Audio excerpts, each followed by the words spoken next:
Hello friends, எல்லாருக்கும் வணக்கம். இன்றைக்கி நாம் ரொம்பவே சூப்பரான யூஸ்ஃபுல்லான ஒரு வீடியோ தான் பார்க்க போகிறோம்.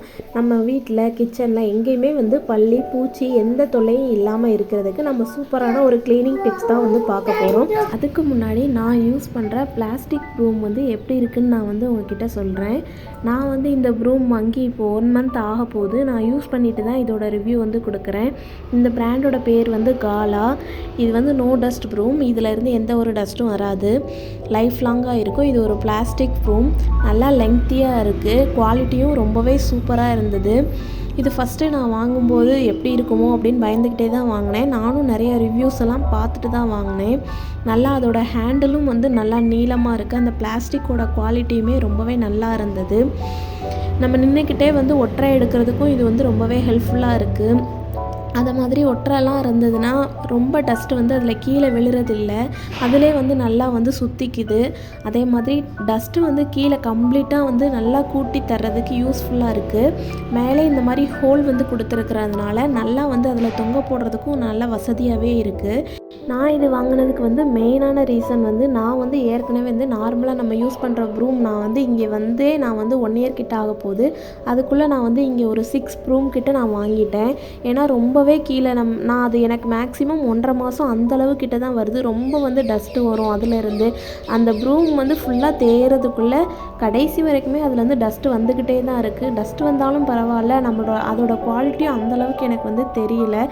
சீக்கிரமே தேஞ்சிரும். மேக்ஸிமம் அதோட லைஃபே எனக்கு 1.5 மாதம் கிட்ட தான் வந்தது. அதுக்காகவே நான் இந்த ப்ரூம் வாங்கணும் அப்படின்னு சொல்லி நிறைய ரிவ்யூ பார்த்துட்டு தான் நான் இந்த ப்ரூம் வாங்கினேன். நிறைய பிராண்ட் அவைலபிளாக இருக்குது பிளாஸ்டிக் ப்ரூமே. நான் வாங்கினது இந்த பிராண்டு தான். எனக்கு இது ரொம்பவே பிடிச்சிருக்கு. நார்மலாக நம்ம வாங்குகிற ப்ரூம் எனக்கு இங்கே 150 வருது. இது ஆன்லைனில் இதோட ரேட் 160. டெலிவரி சார்ஜோடு நான் 200க்கு இதை வாங்கினேன். ஆனால் இதோட குவாலிட்டி உண்மையிலே ரொம்ப நல்லா இருக்குது. நம்ம நார்மல் ப்ரூம் மாதிரி இது தேஞ்சு போகிறது கிடையாது. அதே மாதிரி இந்த ப்ரூம் ரொம்ப அழுக்காயிடுச்சு அப்படின்னா இது நம்ம வாஷ் பண்ணி ரீயூஸ் பண்ணிக்கலாம். வாஷ் பண்ணி அதை நல்லா காய வைக்கவும் நம்ம செய்யலாம். இதில் எந்த ஒரு தேய்கிறதோ அந்த மாதிரி பிரச்சனை இதில் இருக்காது. இதோட பிளாஸ்டிக் ஹேண்டிலும் நல்லா குவாலிட்டியாக கொடுத்துருக்காங்க. மேபி இது உடஞ்சாதான் உண்டு. மற்றபடி இதில் எனக்கு எந்த ஒரு டிஸ்அட்வான்டேஜும் தெரியல. அதுக்கப்புறம் இதில் நல்லா கம்ப்ளீட்டாக தூசியெல்லாம் நமக்கு கலெக்ட் பண்ணி கொடுத்துரும். இதோட ஓரத்தில் நிறைய நம்ம சின்ன சின்ன முடி இருந்தாலுமே இதோட ஓரத்தில் உங்களுக்கு தெரியுதான்னு தெரியல, எல்லா முடியுமே அதில் சுற்றி வந்துடும். இப்போ நம்ம ஃபுல்லாக க்ளீன் பண்ணி முடிச்சாச்சு. நம்ம இந்த மாதிரி வீடு பெருக்கிக்கிட்டே சைடில் மேலே ஒற்றையும் நம்ம அடிச்சிட்டோம் அப்படின்னா தூசியெல்லாம் கம்ப்ளீட்டாக நம்ம தூத்து எடுத்துடலாம். மந்த்லி ஒன்ஸ் இந்த மாதிரி செஞ்சோம் அப்படின்னாலே தூசி ரொம்ப இருக்காது. நெக்ஸ்ட்டு ஃபுல்லாக வீடு கம்ப்ளீட்டாக தூத்துட்டு நம்ம துடைக்க ஆரம்பிச்சிடலாம். துடைக்கும் போது ஒரு அரைவாளி தண்ணியில் நான் ஒரு முடி லைசால், ஒரு முடி கம்ஃபோர்ட் சேர்த்துக்கிட்டேன். கம்ஃபோர்ட் சேர்க்கறதுனால ரொம்ப ஒரு மணமாக இருக்கும். ஏதாவது ஒரு பூச்சி அந்த மாதிரி இருந்தாலுமே இது கம்ப்ளீட்டாக போயிடும். நமக்கு வீடுமே நல்லா கமகமன் வாசனையாக இருக்கும். நம்ம துடைக்கிறதுக்கு முன்னாடி அந்த தண்ணியை 1 கப் எடுத்து எல்லா ரூம்லேயும் லைட்டாக தொளிச்சு விட்டுற மாதிரி விட்டுட்டோம் அப்படின்னா நமக்கு நல்லா க்ளீனாக துடைக்கிறதுக்கு ரொம்பவே நல்லாயிருக்கும். இப்போ நம்ம எல்லா ரூமே நல்லா துடைச்சி எடுத்துடலாம். துடைக்கும் போது தண்ணி ரொம்ப நம்ம வேஸ்ட் பண்ண வேண்டாம். ஒரு அரைவாளியில் இந்த மாதிரி நம்ம கம்ஃபோர்ட் கலந்து வச்சுட்டு இன்னொரு அரைவாளியில் நார்மலாக தண்ணி வச்சுக்கணும். நம்ம ஒரு ரூம் க்ளீன் பண்ணி முடித்தோடனே அந்த நார்மல் தண்ணியில் நம்ம மாஃபை முக்கி எடுத்தோம் அப்படின்னா அதில் உள்ள அழுக்கு அப்படியே அந்த தண்ணியில் போயிடும். அதுக்கப்புறம் நம்ம நார்மலாக மாஃபை நம்ம கலந்து வச்சுருக்கோம், லிக்யூட் கலந்து வச்சுருக்கிற தண்ணியில் தேய்ச்சிட்டு அடுத்த ரூமை நம்ம க்ளீன் பண்ணி எடுத்துட்டோம் அப்படின்னா தண்ணியும் நமக்கு ரொம்ப செலவாகாது. ஒவ்வொரு ரூமையும் க்ளீன் பண்ணும்போது புதுசாக நம்ம க்ளீன் பண்ணுற மாதிரி இருக்கும். ஒரே தண்ணியில் முக்கி அந்த அழுக்கோடு நம்ம அடுத்த ரூமை துடைக்கணுன்ற அவசியம் இல்லை. இப்போ எல்லா ரூமையும் நல்லா கம்ப்ளீட்டாக க்ளீன் பண்ணி முடிச்சாச்சு. இப்போ அந்த 2 வாளியில் உள்ள தண்ணியும் நான் உங்களுக்கு காட்டுறேன். இப்போ நம்ம தனியாக வச்சுருந்த நார்மல் வாட்டர் ரொம்ப அழுக்காக இருக்கும். நம்ம லிக்யூட் கலந்து வச்ச தண்ணி நம்ம எப்படி கலந்தோமோ அதே மாதிரி தான் இருக்கும். ஏன்னா நம்ம ஒவ்வொருத்தனையும் மாப்பை அடுத்து முக்கும்போது நம்ம நார்மல் வாட்டரில் அதில் வாஷ் பண்ணிவிட்டு அதுக்கப்புறம் தான் லிக்யூட் கலந்த வாட்டரில் நம்ம மாப்பை முக்குறோம். அதனால் தண்ணி ரொம்ப அழுக்காக இருக்காது.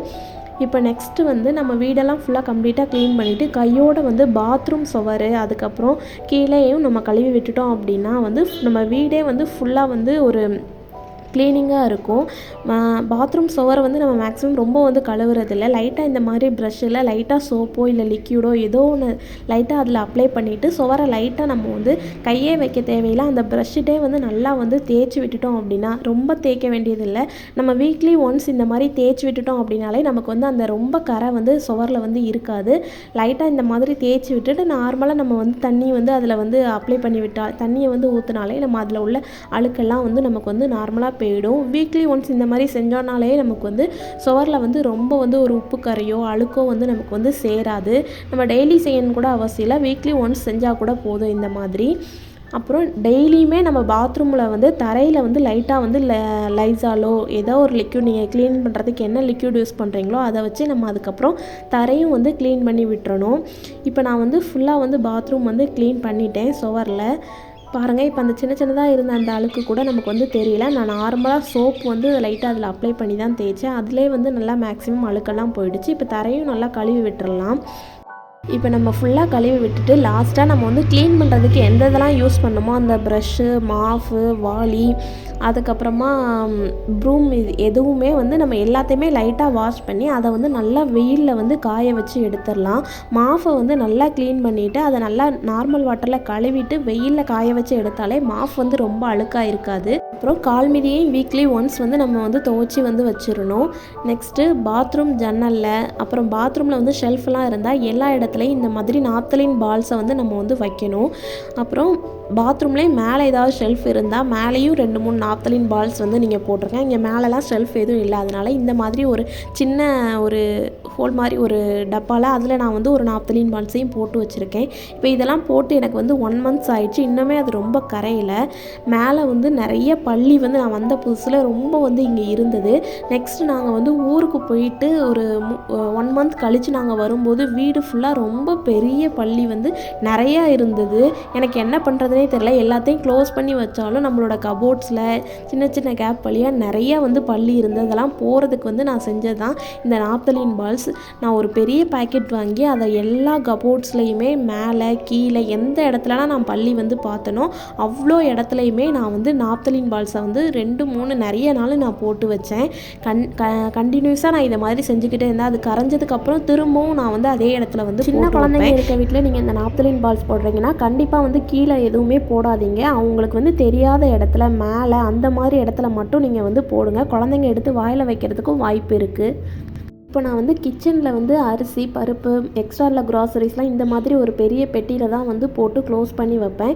இதை சுற்றி வந்து நான் போடுவேன். இதுக்குள்ளே வந்து போட மாட்டேன். இதை சுற்றி வந்து நாப்தலின் பால்ஸ் பின். அப்புறம் வந்து கேஸ் ஸ்டவ்வுக்கு அடியிலையும் இந்த மாதிரி சின்ன ஸ்பேஸ் இருக்குது. அப்புறம் மேலே லாஃப்ட்டு, இந்த எல்லா இடத்துலையுமே வந்து நிறைய பள்ளி வரும். அந்த எல்லா இடத்துலையுமே நான் வந்து ஒரு 2-3 நாப்தலின் பால்ஸாவது போட்டு வைப்பேன். அது கரைஞ்சதுக்கப்புறம் திரும்பவும் போட்டு வைப்பேன். இப்படி நான் வந்து கண்டினியூஸாக போடும்போது ஒரு 2 months கம்ப்ளீட்டாக வந்து பள்ளி வந்து இல்லாமலே போச்சு எங்கள் வீட்டில். நெக்ஸ்ட்டு நாங்கள் ஊருக்கு போயிட்டு வரும்போதும் போகிறதுக்கு முன்னாடி இதே மாதிரி க்ளீன் பண்ணிவிட்டு இதே மாதிரி நிறைய நாப்தலின் பால்ஸ் வந்து போட்டு போயிருந்தேன். வரும்போது கம்ப்ளீட்டாக பள்ளியே இல்லாமையே போயிடுச்சு. நெக்ஸ்ட்டு வந்து எப்போவுமே நம்மளோட குப்பை தொட்டியும் வந்து ஒரு மூடுற மாதிரி குப்பை தொட்டியாக இருந்தால் நிறையா பூச்சி வந்து வராது. தேவையில்லாத ஸ்மெல்லும் அதில் இருந்து நமக்கு வந்து வராது. அதையும் நல்லா வந்து கழுவி நல்லா கழுவி நம்ம வந்து மெயின்டைன் பண்ணி வச்சுக்கிட்டோம் அப்படின்னாலே நம்ம வீடு வந்து எப்போவுமே நீட்டாக இருக்கும். இந்த டிப்ஸ் எல்லாமே உங்களுக்கு யூஸ்ஃபுல்லாக இருக்கும்னு நினைக்கிறேன். ட்ரை பண்ணி பாருங்கள் எப்படி இருக்கு.